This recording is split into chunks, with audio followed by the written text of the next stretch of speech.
Hi friends, welcome to my channel Telugu వంటకాలు బజయ్య. మీ జయ. ఈరోజు మీ ముందుకి కొత్త ఆవకాయ పచ్చడితో అయితే వచ్చేసానండి. దానికోసం ఏమేమి తీసుకున్నాం, ఎలా చేసాం వీడియోలోకి వెళ్ళి చూద్దాం రండి. ముందు మనకు ఆవకాయకి కావాల్సింది ఏంటండి, మామిడికాయలు. ఆ మామిడికాయల కోసం నేను మామిడికాయలు యాడ్కెళ్ళి అక్కడైతే నేను ఒక 15 కాయలు తీసుకొని, ఇవి చిన్న రసాలు పుల్లగా ఉంటాయండి. కాయ ముదిరిన కాయ తీసుకోవాలి. ఇక్కడి నుంచి నేను వాటర్ తీసుకొని వెళ్ళి ఆ వాటర్లో శుభ్రంగా కడుక్కొని క్లాత్తో, మంచి కాటన్ క్లాత్తో తడి లేకుండా తుడిచి వేస్తే వాళ్ళు అలా కట్ చేశారండి. ఆ కట్ చేసిన ముక్కల్ని ఇంటికి తెచ్చుకొని వెంటనే ఒక క్లాత్ పైన వేసి ఉంచేయాలండి. ఆ తర్వాత దానిపైన ఉన్న తెల్లని లేయర్ పొరలా ఉంటుందండి. ఆ పొర తీసేసి క్లాత్తో శుభ్రంగా తుడుచుకోవాలి. కొన్ని ముక్కలకి టెంకు లేకుండా వస్తాయండి. ఆ ముక్కలు మనం ఈ పచ్చళ్ళలో వేసుకొని కలుపుకోకూడదండి. అవి ఎక్కువ రోజులు నిల్వ ఉండవు టెంకు లేకపోతే. టెంకుతో ఉన్నవే బానికి పచ్చడి అన్నది సంవత్సరం పాటు నిల్వ ఉండి ముక్క గట్టిగా ఉంటుందండి. పైన ఎక్కడైనా పప్పురు ఉండిపోయిందేమో అని చాకుతో అలాగా ఫ్రెష్ చేస్తూ మనం తీస్తే చక్కగా వచ్చేస్తుంది. ఆ పొర అన్నది ఉండకూడదండి. చూసారుగా, తర్వాత క్లాత్తో మొత్తం ముక్క అంతా తుడుచుకొని ఒక దగ్గర పెట్టుకోవాలండి. చూసారు కదా, ఇలా మొత్తం ముక్కలన్నీ శుభ్రంగా క్లీన్ చేసేసుకొని దానిపైన జీడి కూడా ఉంటుంది కదండి, అవి కూడా తీసేసుకొని ఇట్లన్నిటిని మనం ఎంత శుభ్రం చేసుకుంటే పచ్చడి అంత నిలవ ఉంటుంది, ముక్క అంత గట్టిగా ఉంటుందండి. అన్నీ ఒక టబ్లో వేసుకున్నానండి. తర్వాత మొత్తం అన్నీ అయిపోయిన తర్వాత ఆ క్లాత్ శుభ్రంగా దులిపేసి మళ్ళీ అదే క్లాత్ పైన వేసి ఆరబెట్టుకున్నానండి. వాటి పైన ఉన్న చెమ్మ ఆరే వరకు ఈ లోపల మనం ఆవాలు ఇవన్నీ ఎండబెట్టుకొని, చూసారుగా టెంకులైన ముక్కలన్నీ వేరే తీసేసానండి. వేరే కలుపుకుంటే మనం ప్రస్తుతం డైలీ తినే దాంట్లో తినేయవచ్చండి. చూసారుగా, సన్న ఆవాలు, మెంతులు, వెల్లుల్లి ఇవన్నీ ఎండకైతే కలుపు పొడి చేసింది. మనం పచ్చడి వేసుకునే డబ్బా, కలుపుకోవడానికి ఉంచుకునే టబ్బు అన్నీ ఎండలో పెట్టుకున్నానండి. అన్నీ తడి లేకుండా ఉన్నవే చూసుకోవాలండి. చూసారు కదా, నేను ఈ గిన్నెతో అయితే ముక్కలు కొలుచుకున్నానండి. మనం దేంతో అయితే కొలుచుకుంటామో అన్నీ దాంతోనే కొలుచుకోవాలి. ఆ గిన్నెతో నాకు 4 గిన్నెలు ముక్కలు అయ్యాయండి. చూసారు కదా, 15 కాయలకి నాకు అన్ని 4 గిన్నెల ముక్కలు అయితే దానికి సరిపడా నేను ఉప్పు కారాలన్నీ తీసుకొని ఇప్పుడు అదే మెజర్మెంట్తో కలుపుకుంటానండి. చూసారు కదా, కారం కూడా నేను ఆవకాయ మిరపకాయలతో ఆడించి పెట్టుకున్నాను. అలాగే గానుగుది నువ్వు చూసారు కదండి, చెక్క గానుగులో తెచ్చుకున్న వేరుశనగ నూనె అండి. మీరు కొంతమంది పల్లి నూనె పెట్టుకుంటారు, నేనైతే వేరుశనగ నూనె.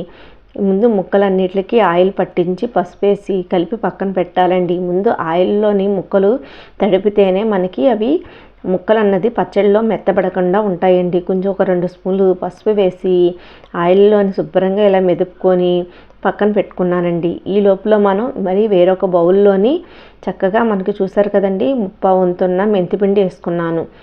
మనం ఒక గిన్నెకి అదే 4 గిన్నెలు ముక్కలు తీసుకున్నాం కదండి, 3/4 వంతు ఆవపిండి, ఫుల్గా ఒక గిన్నె కారం, తర్వాత మనం చక్కగా సాల్ట్ అయితే అరగిన్ని, అలా మెంతిపిండి అయితే 1/4 వంతే వేసుకోవాలండి, ఎక్కువైనా అవసరం లేదు.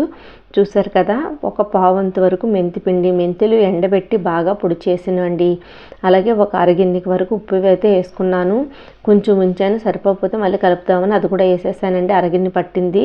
ఇది కల్లుప్పును పొడి చేసి మనం ఎండలో పెట్టుకుందండి. అలాగే కొన్ని వెల్లుల్లి రెబ్బల్ని కచ్చాబచ్చా చేసి పక్కన పెట్టుకున్న. అలా చేసుకోవడం వల్ల మంచి ఫ్లేవర్ వస్తుందండి. ఇవన్నీ బాగా మనకు ఒక సక్కం కలిసేలాగా కలుపుకోవాలండి చేత్తోని. చూసారు కదా, కారము, ఈ ఆవాలు కూడా సన్న ఆవాలండి, ఆవకాయ ఆవాలంటే ఇస్తారు. అవి మంచి ఘాటుగా పచ్చడికి మరింత టేస్ట్ వస్తుందండి. కొన్ని వెల్లుల్లిపాయలు అయితే కచ్చాబచ్చాగా చేశాను కదా, మంచి ఫ్లేవరు ఉంటుంది, మనకి మంచి గ్రేవీ కూడా ఉంటుందండి. చాలామంది ఆవకాయలోని ఆ ఊట తినడానికి ఇష్టపడతారండి. ఆవకాయ ముక్క కంటే ఆవకాయ గ్రేవీకే చాలామంది ఇష్టపడతారు. ఒక 2 స్పూన్లు మెంతులు అయితే నూనెలో వేయించాయి, చల్లారిన తర్వాత అవి కూడా ఇందులో వేసుకుంటున్నానండి. ఇలా వేసుకోవడం వల్ల ఆవకాయ ఫ్లేవర్ గుమగుమలాడుతుందండి. ఆవకాయ అమ్మ ప్రేమ అంటారు చూడండి, అమ్మ చేతి ఆవకాయ తింటే ఎంత కమ్మగా ఉంటుందో అంటారు చాలామంది. అలాగే ఆవకాయకి అమ్మకి అంత అనుబంధం ఉందని చాలా మనకి పురాణాల నుంచి వస్తుందండి. చూసారు కదా, ఆ నూనెలో ముక్కలన్నీ ఒకసారి బాగా కలుపుకొని ఇప్పుడు మనం మిక్స్ చేసుకున్న కారం పౌడర్ని కూడా అందులో ఎలా కలుపుకోవాలో చూపిస్తానండి. మనం ఏ డబ్బాలో అయితే జాడీలో అయితే వేసుకుంటామో అందులో ముందు కొంచెం ఆయిల్ వేసుకోవాలండి. తర్వాత ఆయిల్లో నుంచి ముక్కలు తీసి కారంలో పొరుపుకొని అవి కున్నుగా ఇలా వేసేసుకోవాలండి. చూసారా, ఆవకాయ రాని వాళ్ళు కూడా చక్కగా చేసేసుకోవచ్చండి. ఒక్కసారి కానీ ఇలా చూసారంటే ఎవరైనా రాని వాళ్ళు చేసేవచ్చండి. మొత్తం అన్ని ముక్కలు వేసుకున్నాక మనకి మిగిలిన ఈ పౌడర్ని కూడా ముక్కల పైన వేసేసుకోవాలండి. గ్రేవీ ఎక్కువగా కావాలనుకున్న వాళ్ళు కారం కొంచెం ఆవపిండి కూడా ఎక్కువ వేసుకోవచ్చండి కావాలితే. ఇవైతే కరెక్ట్ కొలతలండి. చూసారు కదా, అలా మిగిలిన మనకు ముక్కల్లోని తడిపెట్టిన ఆయిల్ కూడా ఇలా ఇందులో వేసేస్తున్నానండి. ఇలా వేసేసుకొని చక్కగాను మనం ఆవకాయ ఎంతో కష్టం అనుకుంటారు కాదండి, చాలా తేలికండి చేయడం. ఇవన్నీ కొలతలు తెలిస్తే చాలా సింపుల్గా చక్కగా చేసుకోవచ్చు. కానీ ఒక్కొక్కరి చేతితో పెడితే పచ్చడి త్వరగా పాడైపోద్ది అంటారండి. ఒక చేతి వాటం కూడా ఉంటుంది. ఒక్కొక్కరి చేతితో పెడితే 2 సంవత్సరాలైనా పచ్చడి పాడవకుండా ఉంటుందండి. చూసారు కదా, మళ్ళీ అదంతా ములిగేలాక ఉన్న ఆయిల్ కూడా వేసేసుకున్నాను. ఇప్పుడంతా చుట్టూ మొత్తం శుభ్రంగా క్లీన్ చేసేసుకొని ఇలా మూత పెట్టి దీన్ని ఒక సైడ్గా మనకి చేతులు చీపుర్లు ఏమీ తగలకుండా ఉన్న చోటను పక్కన పెట్టుకోవాలండి. 3 రోజులు అయిన తర్వాత మనం 3వ రోజున మళ్ళీ ఓపెన్ చేసి చక్కగా మళ్ళీ ఒకసారి దాన్ని తిరగమరగా కలుపుకోవాలండి. దానిపైన నూనె తేలు ఉందో చూసారు కదా, ఈ టైంలో మనం ఉప్పు కారం నూనె అన్నీ సరిపోతే మళ్ళీ ఒకసారి వేసుకొని మళ్ళీ కలుపుకోవచ్చండి.